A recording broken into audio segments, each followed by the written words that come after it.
ब्राह्मण केवल आप एक बार बोलिए कि आपका दुख क्या है। उनका किसी से कहना नहीं। यहां से 2 कोस दूरी पर यमुना नदी के किनारे पर्वत में एक भयंकर गुफा है और उसमें बक नाम का भयंकर राक्षस रहता है और वो इतना बलवान है कि वो नगर के नगर को खा जाता है। बहुत खोटी बुद्धि वाला है। वो मनुष्यों के मांस से ही पुष्ट हुआ है।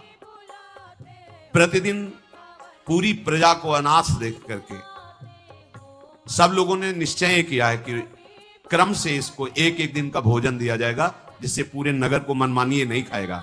इसलिए भयवश जिसकी बारी होती है उसको जाना ही पड़ता है।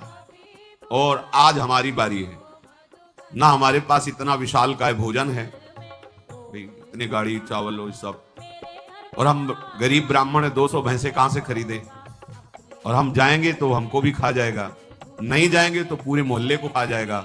इसीलिए हम सब रो रहे हैं कि क्या करें, कैसे करें। कुंती बोली, आपने पहले क्यों नहीं बता दिया? आपको बिल्कुल विषाद नहीं करना चाहिए। तुम्हारे तो एक पुत्र है, मेरे 5 पुत्र हैं, एक दिया। तुम ब्राह्मण ने कहा, कदापि नहीं, मैं सब कुछ सहन कर सकता हूं, लेकिन जिसको शरण दिया है उसको कष्ट हो जाए ऐसा नहीं। ये देखो, युधिष्ठिर ने कहा, मां आपका निश्चय सत्य है, आपको यत्न पूर्वक ब्राह्मण की रक्षा करने का जो भाव आया है मैं स्वीकार करता हूं। बिना युधिष्ठिर की अनुमति के कोई कार्य नहीं होता था।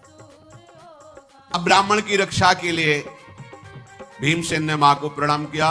ब्राह्मणों को जो उनके घर में रहते थे उनको दाहिने करके प्रणाम मुद्रा में होकर वो सब सामग्री लेकर गए और उसकी गुफा के सामने दहाड़ लगाई और बैठकर पुआ पूरी खीर जो ब्राह्मण ने बना दी थी खा ली।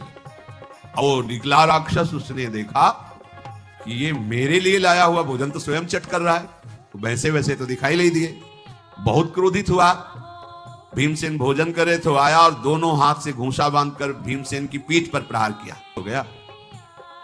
वायुपुत्र भीम के प्रहार से वो जो बेहोश हुआ, पटक पटक के उसकी खोपड़ी को रगड़ा भीमसेन ने भूमि पर और घुटनों के बल दबाकर उसकी गर्दन पर।